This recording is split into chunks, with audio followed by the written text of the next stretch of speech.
Hello and welcome to AZ in the Circle, Arizona Softball Podcast.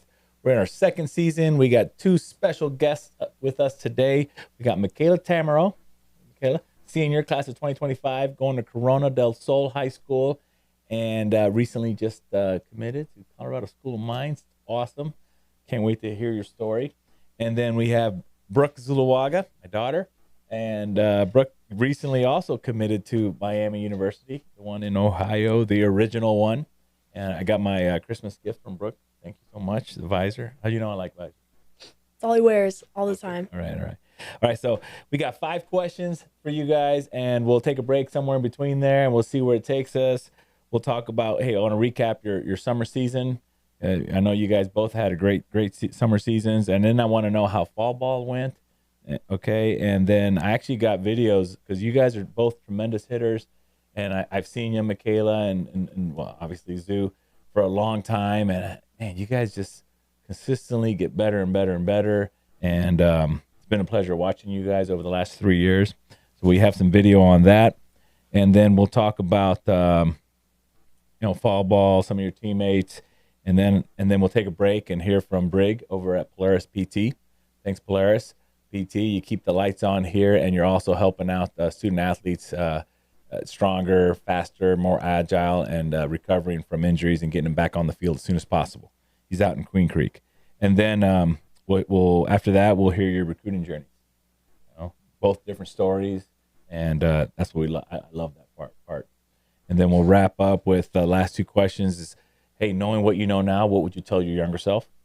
And then the final question will be, hey, what do you guys think are your keys to success in your young life so far? Okay. You guys ready? All right. Okay, so Miquela, that's what you go by? Mm-hmm. Okay. Q? Q. Yeah, it is Q. That's what I thought. Let's recap your summer club season. So you're on Storm Sheehan, yes. Storm Sheehan, and you're there this summer and you're there this fall. What was your best memory on the field this past summer for Storm Sheehan? Yeah, so we got the opportunity to play a lot of really high-level teams this summer, and it was really fun being able to see these high-level pitchers and these high-level athletes. My favorite memory would have to be in PGF. We played Suncast Jimenez, and I think that's how you say it. From Arizona. I think so, yeah. Or I think it was SoCal, actually. Okay. But it was a really close game, and there was a runner on third. We were down 1, and I went through a 7-pitch at bat to hit a bomb to get us back in the lead. Not just hit a sac fly, a bomb. Yes. That's awesome to give you guys a lead, and that's incredible. Yes. Yeah, I think that's why we remember memories, right?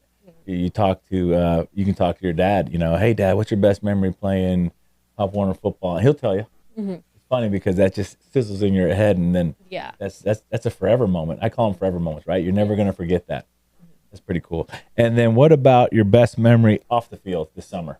I think it was being able to go to the lake with my teammates when we were in Colorado. We had a lot of fun. We went paddleboarding, and it was just a great experience to be able to hang out with them, spend a day with them.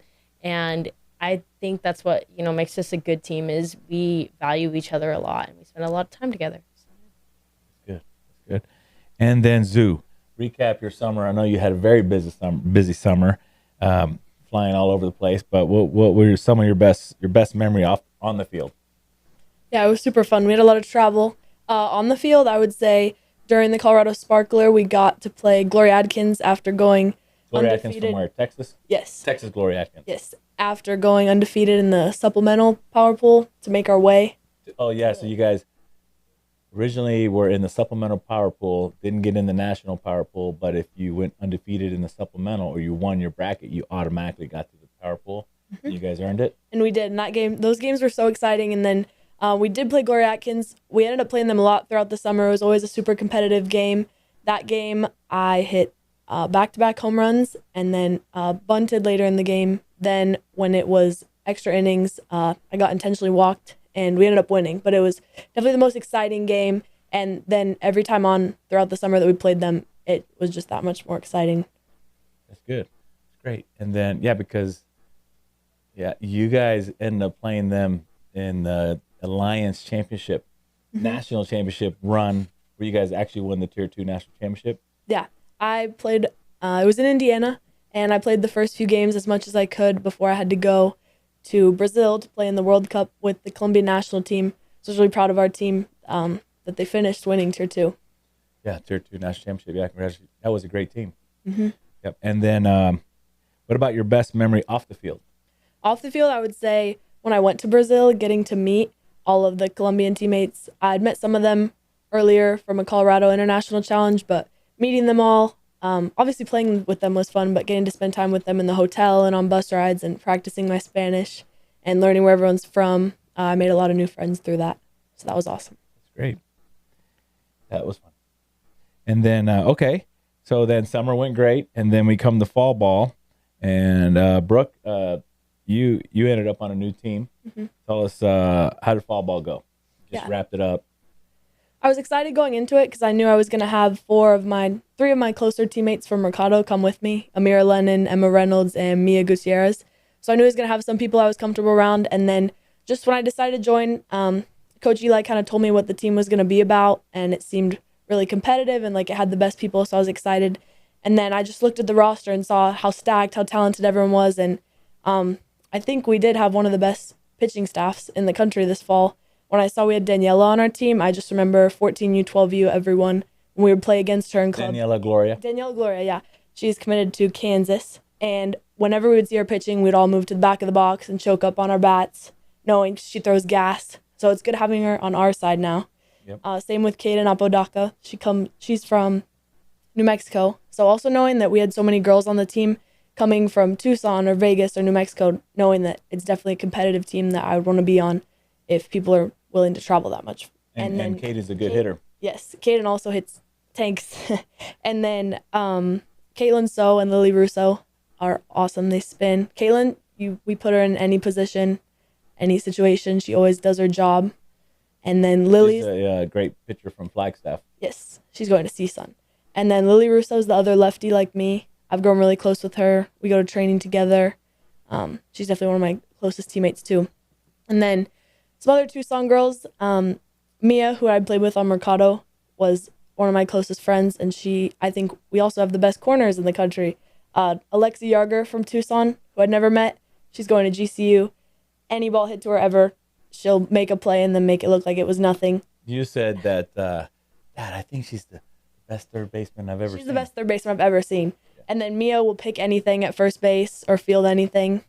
So you're right, our corners are some of the top ever. Mm-hmm. And then Brooklyn Bassett, towards the start of our season, she's our catcher committed to Cal Baptist. She was our only catcher for first few tournaments, so she was so brave, so tough going. We had one tournament where we had to play 4 games in a row. She did everything. So it wasn't so much that it was 4 games. It was 4 games in that PGF qualifier in late September. I know I think you guys played in it. It was so hot.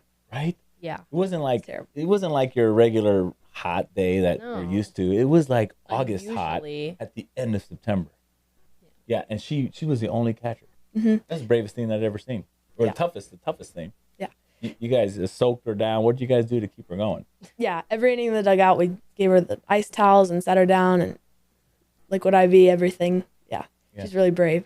And then I loved meeting the 2 new outfielders that I'd never met, Audie and Milani Ocampo, Audie Leon. Audie's the fastest person I've ever seen in my life.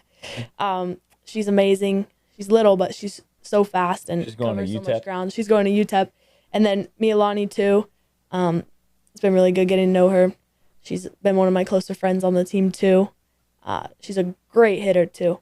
She's phenomenal hitter, and she's super smart. She's so smart. She knows a lot of random history facts and everything.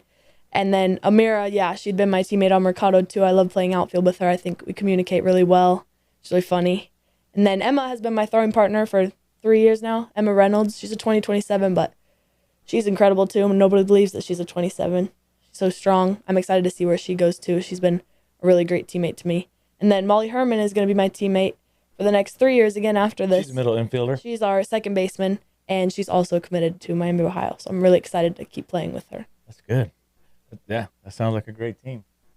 And then, so I guess what have you enjoyed most now that I know about your teammates? What have you enjoyed most about your team this fall? Yeah, I think just spending time with them and bonding, because towards the start of the season, we didn't even have many practices together. So I think it was really impressive that right off the bat, we did so well in all our tournaments with so little time together, especially since we don't live close. So just building our chemistry and having fun. Okay. And Q, tell me, you're still with Storm Sheehan, and how did fall ball go? Because all I did was on X watch a laser show after laser show after laser show every weekend. So I'm sure it went well, but I'd love to hear it from your perspective. Yeah, it was really fun. We're a small team. We only have about 13 girls, but we just have a really good bond together, and that's what I like about us is we're just there to have fun, and we have fun together. And we have a pretty good team too. Our pitching, I think we have pretty good pitching. We have Emily Davis, who's committed to Missouri Southern, Kennedy Nelson, who is an uncommitted 2026, and McKenna McNutt, who is a 2025 left-handed pitcher. And McKenna is actually one of the best hitters I've ever seen. She's a pitcher and a hitter. I've seen her from the left side, right? You said? Yes. And she is consistent.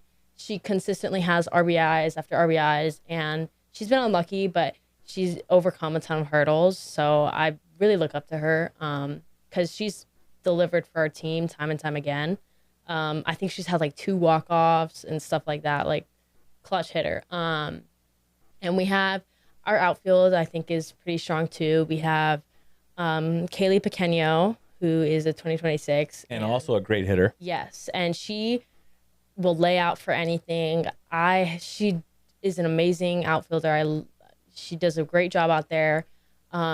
We have Grace McNulty, who is just so fast, and in the box, you can't get her out. She will make 2 strikes. She will make the most out of pocket swing, and somehow she'll hit the ball and at least knock it out. And you don't know what to throw to her because she'll just at least make contact with it.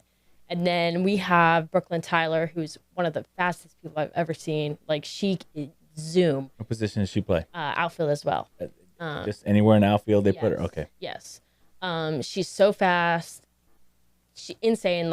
She's the one person you want on the bases. She can steal, do all that. And then with our middle infielders, we have the twins, Jamie and Brooke. They're Jamie and Brooke Sheehan. Yes, they're the nicest people I've ever met. And they're both fast. They both play soccer, incredible speed. And they're both, really good middle infielders. Jamie also plays outfield. Brooke plays more middle infield. And Jamie has an absolute cannon. But they're both incredible people. We have Brennan Reed. She's 2025, and she has some of the best hands I've ever seen. She's really smooth when she fields the ball, and you can tell that's all she's ever worked on. And then we have Olivia, and she can hit. I mean, we've worked with her a lot, and you can see her, slowly start to improve, and she has really good drive, and she's just an amazing person. I mean, I think that's what makes up our team. We have a lot of amazing people. And then finally we have Tatum Ian, who's behind the plate with me, and she's amazing as well. She's really good at, framing, I think is her thing. She is so quiet, when it comes to her movements and her framing, that it's you can't even tell she's behind the plate, but in a good way, because she doesn't make any big movements, and she's just, making the pitches look like strikes without even having to do anything. And I think that's what really makes her stand out as a catcher, is because she's just, her ability to make the ball look good is incredible, that you don't even notice it. You don't see her moving the ball. You just see her get under it. And it's just, it's great. That's good. That's good that you've gotten to know your teammates so well, and each one's strength, and how you guys can, especially having a great catcher with you, it splits the workload, right? Yes. Keeps those legs fresh. Mm-hmm. Well, that's good. I got actually, you guys are both tremendous hitters, and you guys continue to improve each season. I got a video of you guys hitting, both of you guys hitting. I'm going to start with cues. We'll talk about them as we show them, but I could tell your new video from this fall, the slight adjustments where you now stride in your swing. So let's roll tape.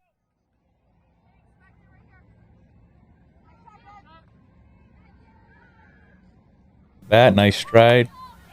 You ripped a great single through the 5-6 hole. Those are always great. So it's an RBI too. And then the next one.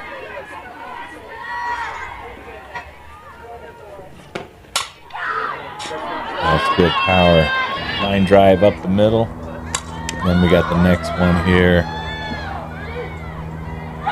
It's Oppo. Looks like Oppo bomb. Yeah, so yeah, I've always known you've had power, and now that you have that stride, wow, it just keeps going. And then the next one here, send this, if I remember right, to right field. So you got the Oppo bomb and then the right field bomb. And this last one.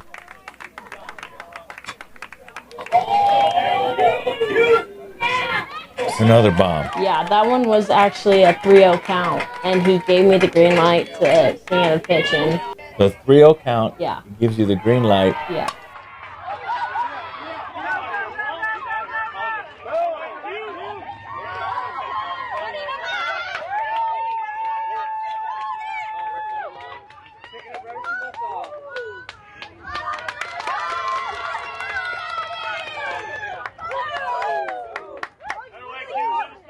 So there's a proof of what I said about, and you can really hit the ball. You can hit it. You can spray it for power all over the field.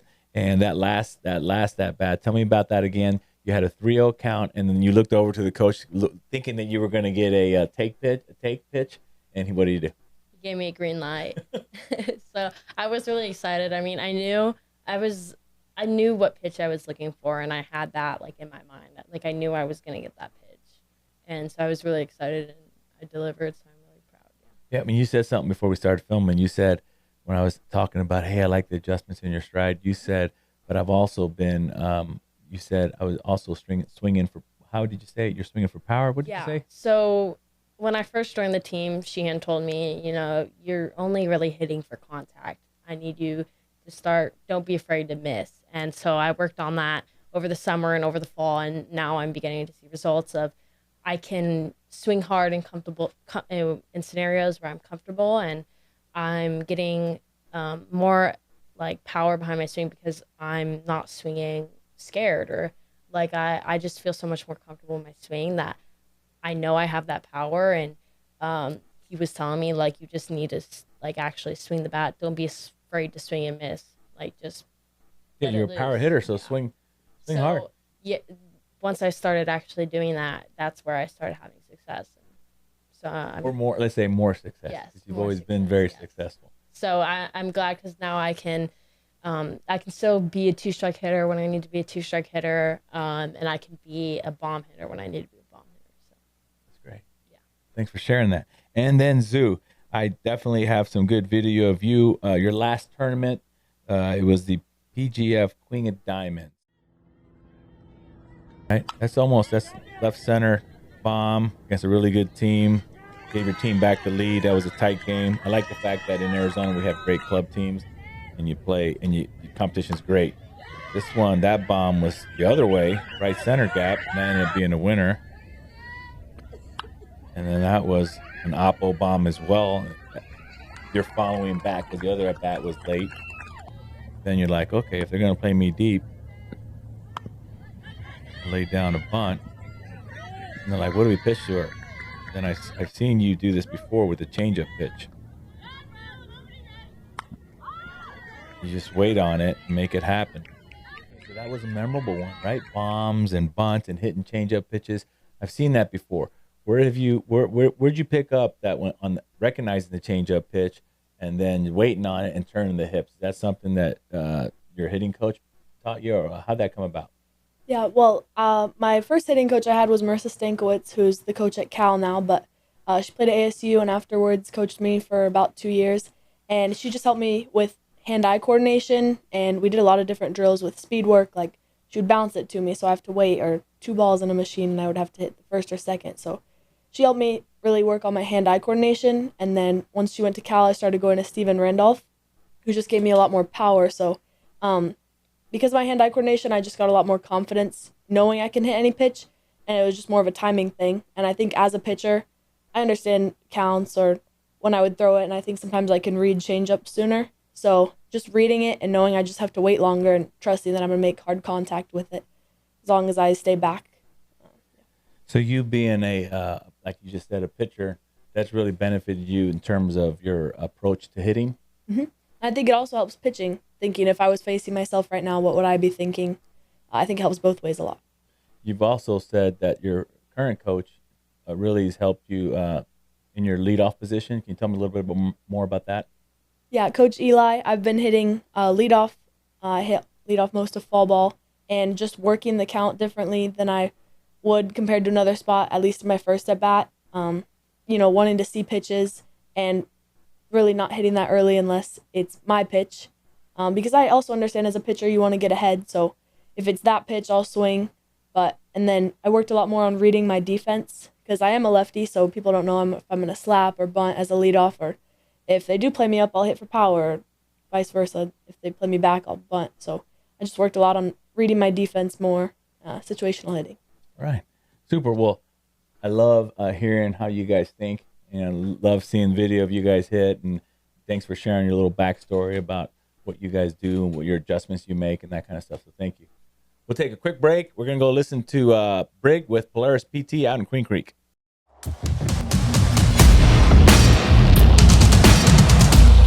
At Polaris PT and Wellness, we believe that movement is medicine.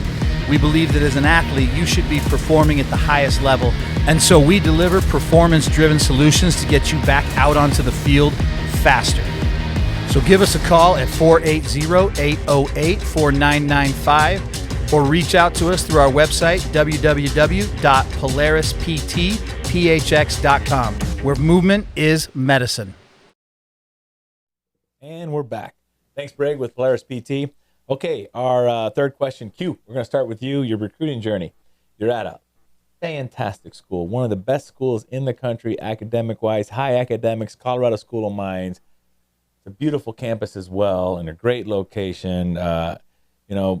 Your recruiting journey is one that everyone thinks they have their own story, and they do have their own story, but there's a lot of girls that are seniors and were in your same situation and didn't really sign until just recently or commit. So I'd love to hear about it. Mm-hmm. How'd it go?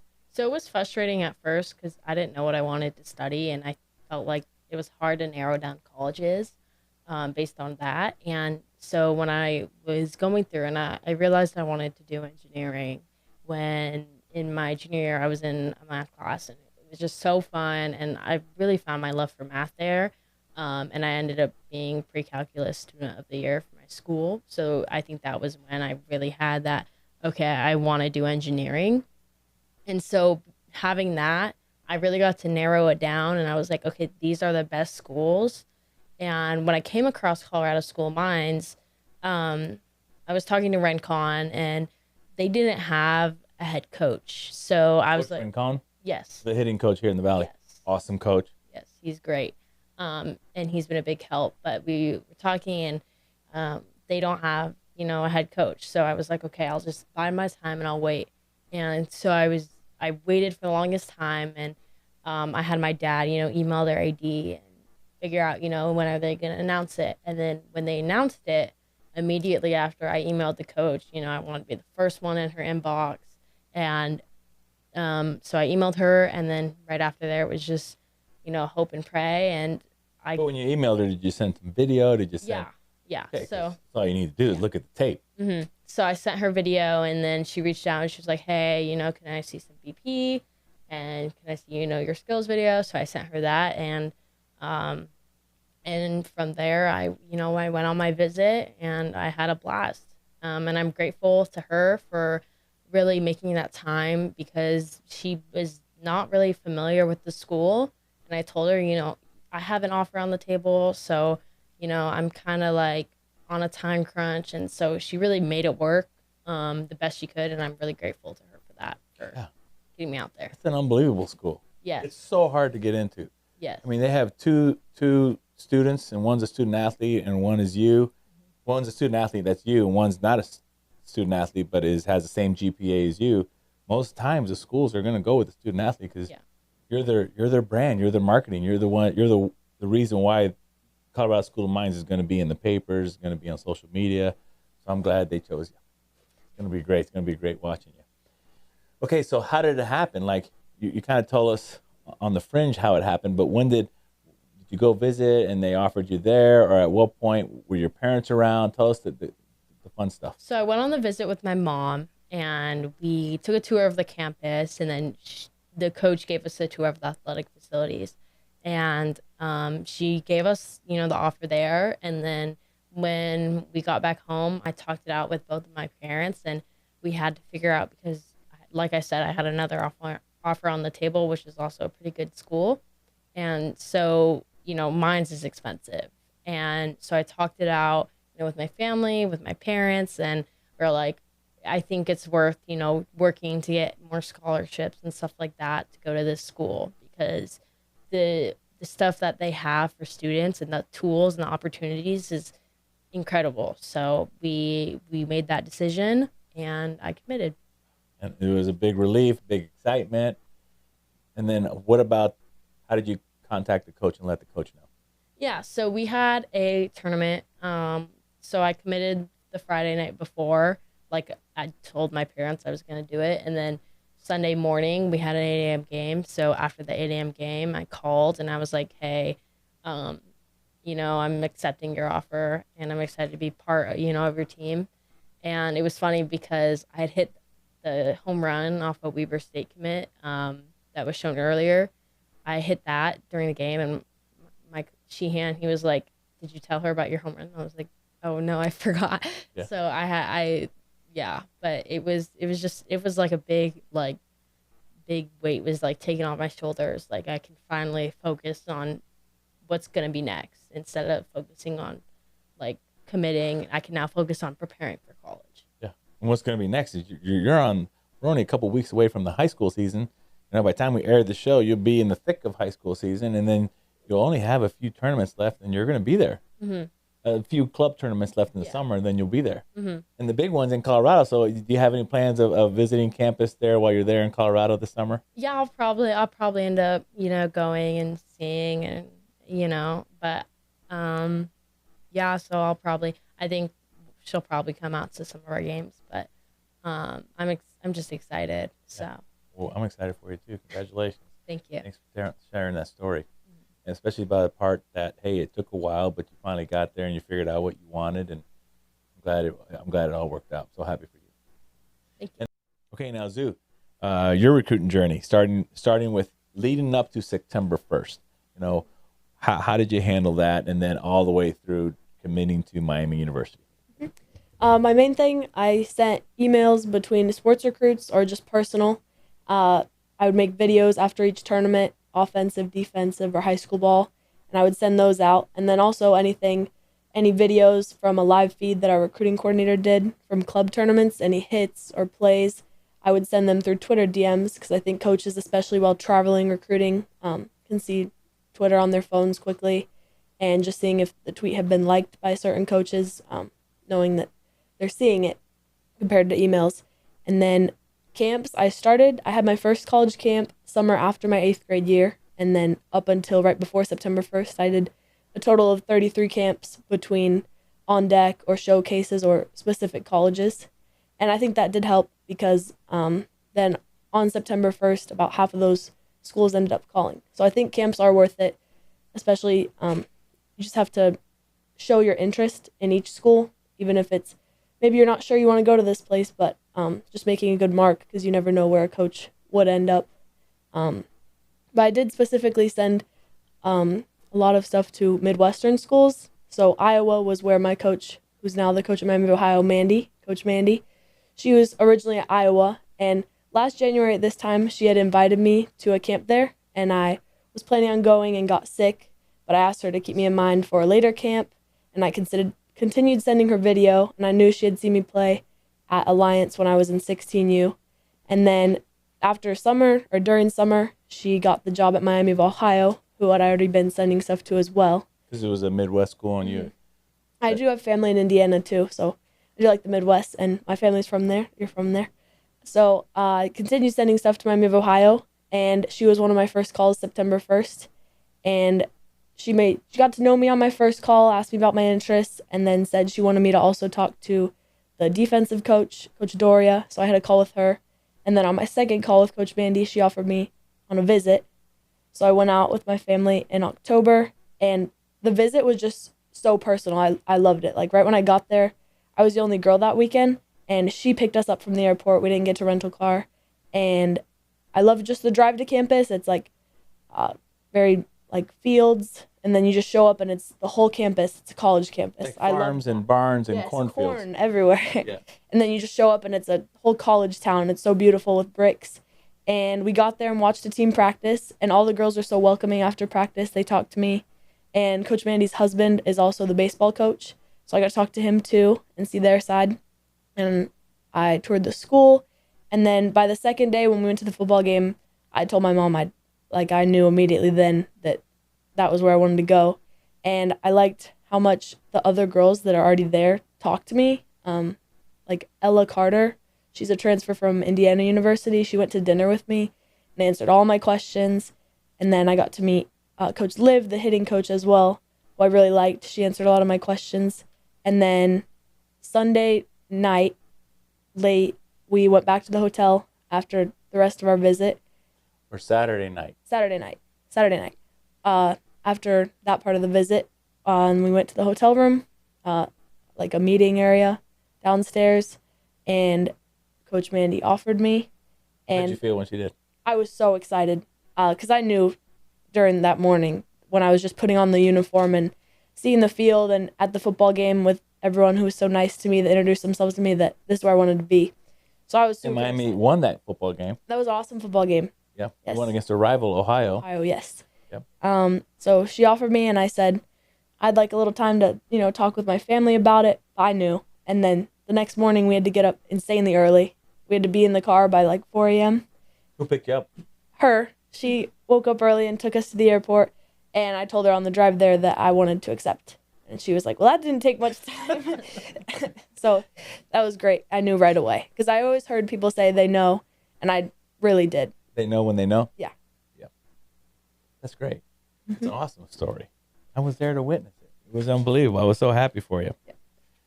And speaking of, you went to the football game and they won, right? Mm-hmm. So you've been to one football game and they won.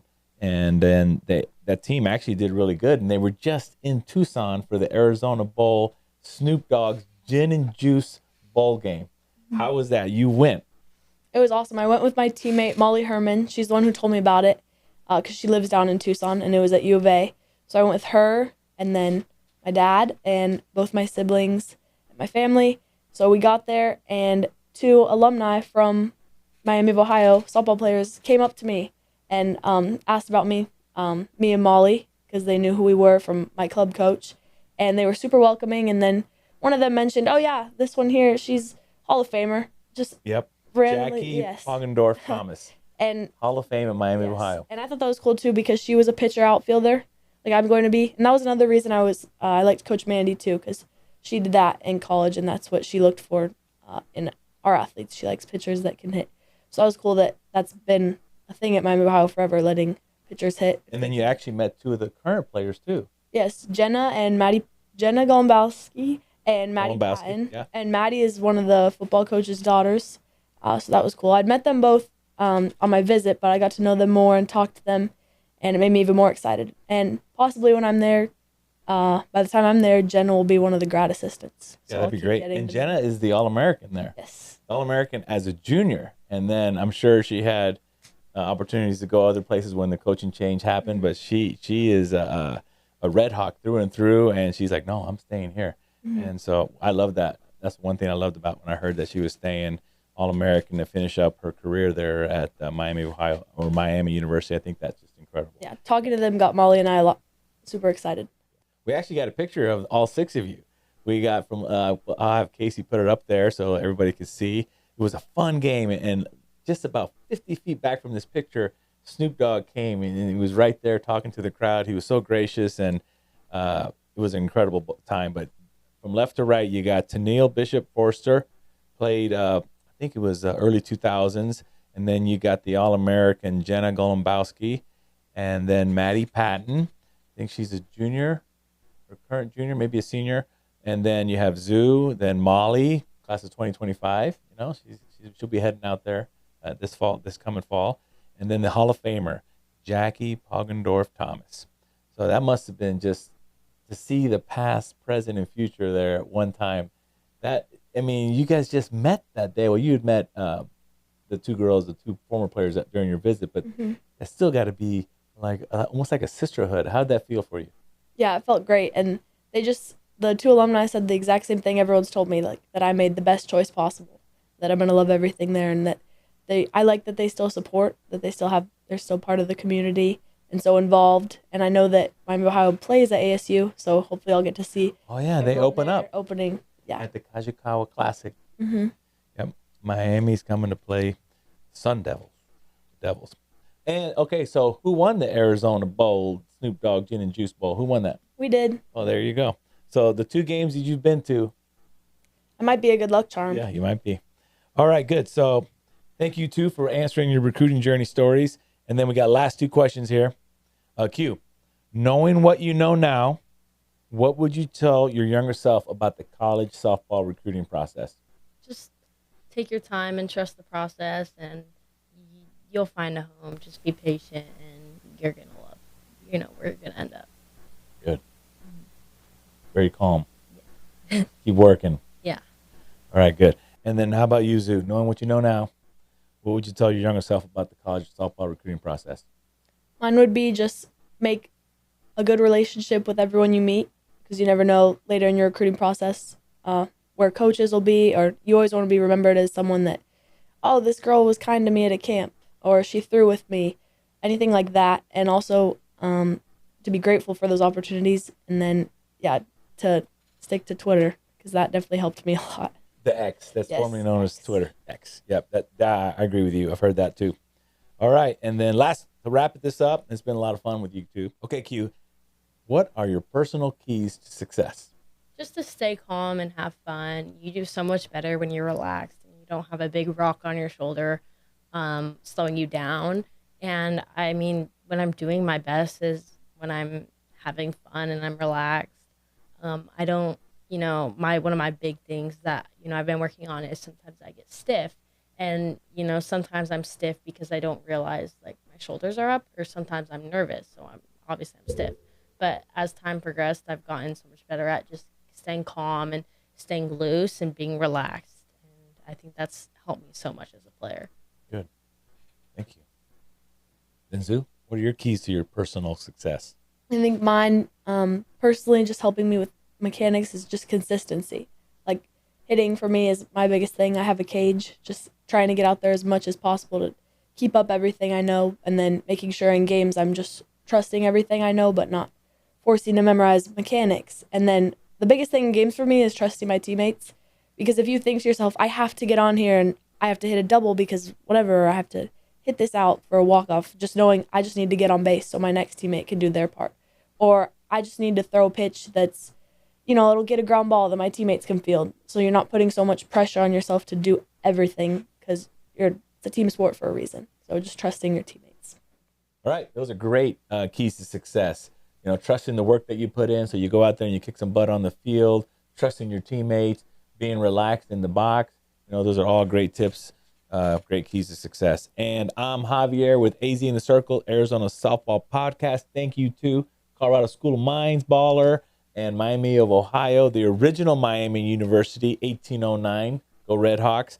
And congratulations. Thank you guys for watching. If you liked what you saw, please subscribe. I always try to put it on the front end of the video and I forget. Like us, follow us on Instagram at AZ in the Circle. Follow us on X at AZ in the Circle. Again, AZ in the Circle, Arizona Softball Podcast. Thank you for watching.